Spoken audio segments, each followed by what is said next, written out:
Hi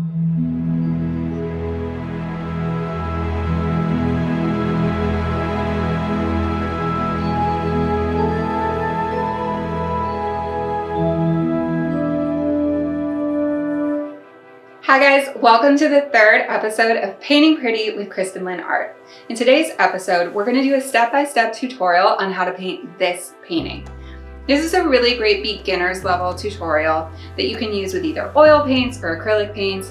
I'm going to use oil paint today, but either one will work. I think it's a great beginner level tutorial because it actually uses a really limited color palette. So you can use as few as 3 colors to paint this painting. I'm assuming you've done some kind of painting before. I guarantee you own these 3 colors. I'm going to use 5 colors today, just in case you want to add a little extra depth to your painting. You can use the broader range, but it's not necessary. So one disclaimer, I am not Bob Ross and I do not finish my paintings in 30 minutes. Typically my paintings take hours or days or weeks or months or sometimes years. So don't expect to finish this painting quickly at all. This one actually took me probably about 5 hours to complete. So my art style does require some patience. And anything that's gonna lean more towards realism, it's definitely gonna require some patience on the artist's part. So if you don't have patience, maybe this art style isn't for you. But no matter what your experience level is, I'd love for you to give it a try. So let's go ahead and get started.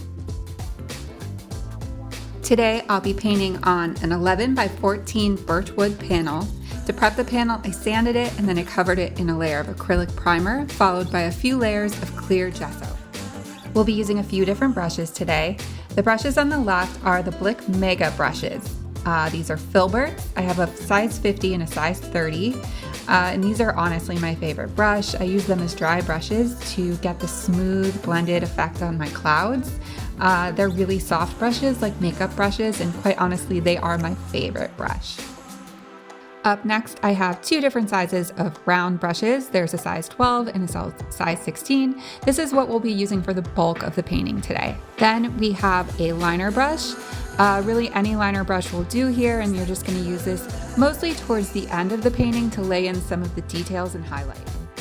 Lastly, I have a Da Vinci size 30 filbert. This one has much stiffer bristles. We're really only going to use this towards the beginning of the painting to lay down some of the initial background colors.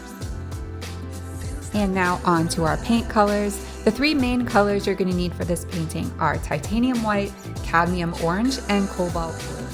If you want to add a few extra colors like I'm going to do today, you can add Naples orange. You could also use Naples yellow or any kind of light ivory color. If you choose not to add this color, just replace it with cadmium orange and add extra white to lighten it up. And lastly, if you so choose, you can add cobalt teal. If you choose not to use cobalt teal, just replace it with cobalt blue. Okay, so we're going to start mixing our colors. Today I'm mixing on a disposable paper palette. Typically when I start painting, I always mix on a paper palette just because I can get a little messier with it and dispose of it when I'm done. So the first color we're going to mix is actually titanium white straight out of the tube, pretty easy. Then up next we have the Naples orange, cobalt blue, and white. And what we're trying to do here is create a really light, icy gray that's going to work as some of our lighter shadow colors. So you want to make sure you have enough white in here because you really, really want this to be a light color. Then up next, we're going to have the cad orange, cobalt blue, and titanium white. Again, you're trying to create a shadow color here, so it's going to be like a neutral gray color, really taking advantage of your complementary colors with that orange and the blue to create a really, really nice gray. But this one's going to be a little darker, so make sure you're not using as much white here. Then up next, we're going to have the cobalt blue, and I'm just mixing it with a little titanium white. You can see how beautiful this cobalt blue color really is with that white in there. And this is really going to be one of the boldest, brightest colors you're seeing in the painting. Obviously, this is a blue sky, so this is an important color. Make sure you mix a lot of it. And then up next, we have just the cobalt blue straight out of the tube. You're not going to use as much of this. There actually isn't a lot of like darker blue in this painting, but you still want to have this on your palette. And then if you are going to go ahead and add that cobalt teal, you want to add that in. And same thing, if you want to mix this with a little white, you can, but it's also very pretty straight out of the tube. Now, this next step isn't necessary, but if you've seen my videos before, you know that I have a wide range of palettes that I use when I'm painting. This one here is an acrylic palette. So I just am going to transfer the colors over to the acrylic palette. That way I can start with a really fresh, clean slate with all of my colors really organized in the right order that I want them in to start painting. Okay, so we're going to get started painting. I am set up with my palette and my wood panel, as well as a paper towel and a mason jar with some paint thinner in it. Today I'm using turpenoid, and that's what I'm going to use throughout the painting. Obviously, if you're using acrylic paint, then you just want to have a jar with some water in it. So what we're doing now, we're taking the Da Vinci size 30 filbert, this is the one with the stiffer bristles, and we're blocking in the background colors of the painting. So really, this should be a really easy breezy, stress-free layer. You're really just gonna block in some color, trying to cover your background. And you're just gonna give a basic idea of what the composition is. I don't typically do a traditional underpainting on these smaller, less detailed cloudscapes. An underpainting would usually be using one color, like a burnt sienna, where you're gonna lay in your composition and just get an idea of the values. But this is such a simple composition. I'm going right in and just blocking in the real colors that are going to be used throughout the painting. So like I said, it should be really easy. You can kind of mess up as much as you want here because you're going to be laying on a lot more layers over this. But I always enjoy this layer because it's kind of fun. You're just becoming familiar with your color palette, and you can kind of just go crazy. So as I mentioned earlier, my paintings do take some time to paint, and that's because I don't paint wet on wet. I allow my paint to dry in between layers. So what you're gonna see in today's video is actually a compilation of about 7 different sessions of painting. Typically, I let my paint dry about 24 to 48 hours in between painting sessions. Usually that's enough. Sometimes I go more, that's usually just based on what my schedule's like that week, but 24 to 48 hours should be enough for you to go ahead and put that next layer on. Okay, so on to layer 2. So imagine 24 to 48 hours have gone by, your first layer is dry. Now you're gonna add another layer that almost mimics the first layer. You're pretty much gonna be doing the exact same thing. You're just trying to get your colors a little more opaque, so you're not seeing so much of that wood grain come through. And by the time this layer's done, you really, really want to achieve a really smooth effect. You'll see me going here with the filbert, the Blick Mega Filbert, which is the softer brush. And you really want to pay special attention and blend to get a smooth effect, because at this point, this is going to be visible in your final painting, especially towards the top. When you're using that Mega Filbert, you really want to have a light hand. And it's important that your brush is dry. A wet brush is just going to make your paint really runny, but you're going to just lightly sweep back and forth with that Mega Filbert to create a really soft effect with the clouds. So now on to the third layer. This is where we're going to start to get a little bit more detail into the painting. So the very top of our sky is going to be a very bright, bold blue, and it's going to stay pretty smooth and solid. But right underneath that, about a third of the way down the canvas or your panel, we're going to add a layer of thin, wispy clouds, and we're going to start to see the glow of the sun. And by the end of the painting, the sun's going to be glowing really bright white. It's just going to take a lot of layers to build it up that bright. So pretty much every layer from here, we're going to go in and brighten up that sun. Because that's going to be, that's where our light's coming from. So that's going to be really key to get it nice and bright. Now on the Wispy Clouds, this is where you're going to go in with a round brush, either your size 16 or your size 12, and start to just really, it does not need to be perfect. It can be really messy. These are clouds, they're free flowing, so don't worry too much about your shape here, but you're going to lay in these little wispy lines.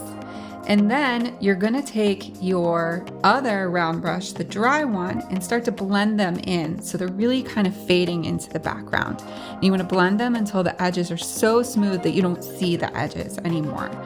And now you can use pure white to lay the color down, or you can use white mixed with a little bit of the blue so it's not so pure. If at any time your white is looking too bright, you can always just blend it out with a dry brush. So on this next layer, we're going to go back into those wispy clouds that we laid the groundwork for in the last layer, but this time we're going to try and brighten them up a little bit. Now you want to be really careful not to ruin the really blended edges that you created at the top. So start a little lower and start layering on the white. You can use a little brighter white, make it a little more opaque. You don't want to use pure white yet because you want to save your whitest brights for the foreground clouds that we're going to do a little later.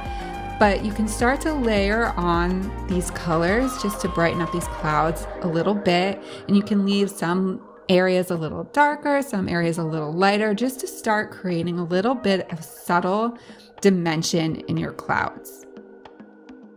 Okay, so on to the next layer. We are going to start laying in some of the detailed areas in the front of the painting. So basically there's almost going to be like a mountain of clouds in the foreground of our painting. So we want to start by just creating the outline of those clouds.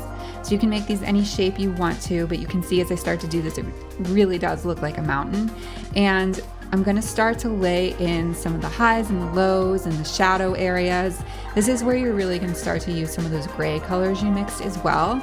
And again, besides getting that edge along the top, the rest of this, it should be pretty easy. You're just filling in blocks of color, and then you want to go in once you've laid down the color and kind of blend them out with your Mega Filbert. Okay, so here I've let this layer dry, and you can see I'm starting to put another layer on the sun. I'm really not happy with the brightness of the sun yet, so I'm just layering on another circle and then blending out the edges to really brighten up that sun. So this is where your painting is really going to start to come to life. We're going to grab our liner brush and we're going to grab the white and we're going to start laying in the highlights of the clouds. And this is where you can, follow along with me as much as you want, or kind of create your own shapes. This is your cloud, do what you want with it. But you want to focus on putting light white edges, obviously, that are reflecting from the sun. So basically, if our sun is in the upper right of our painting, then all of our white highlights should be on the right side of these little bumps and ridges in these clouds. So as you're laying in the bright white, you want to blend in the left side to kind of blend into the shadowy side. So you're going to have your bright side on the right and your shadowy side on the left of the clouds. And you're going to continue this as you move around the edges of the clouds.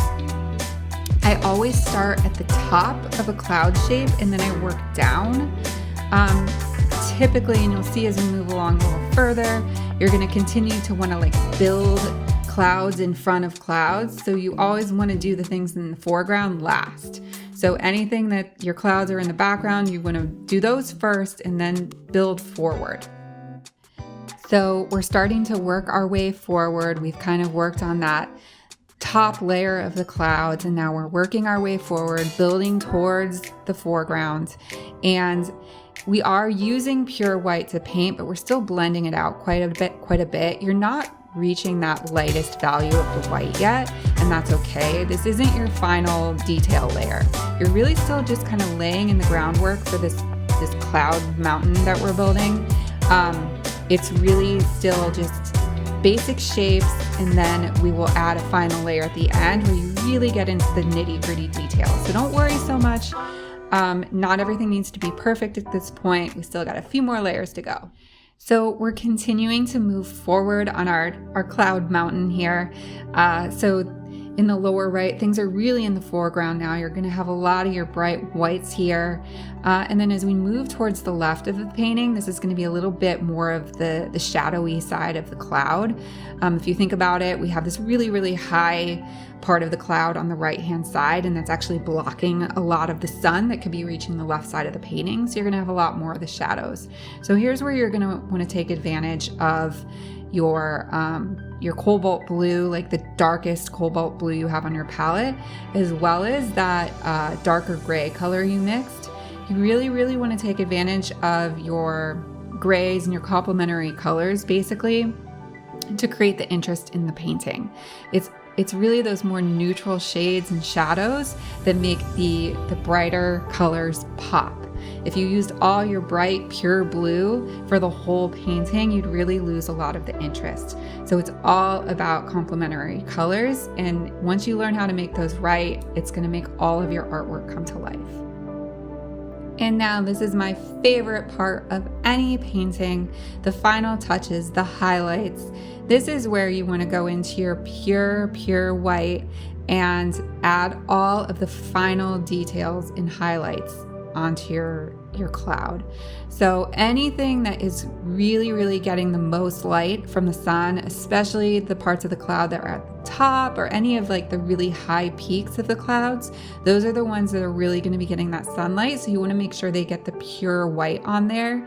This is also your chance to go back and touch up anything else you're not liking.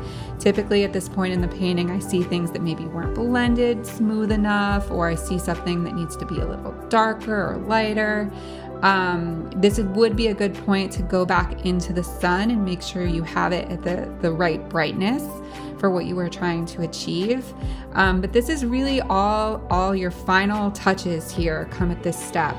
I highly, highly recommend standing back from your painting. Stand back 2-3 feet, because that's going to give you a really good overview of the final composition. You can really make sure everything's balancing well at that point.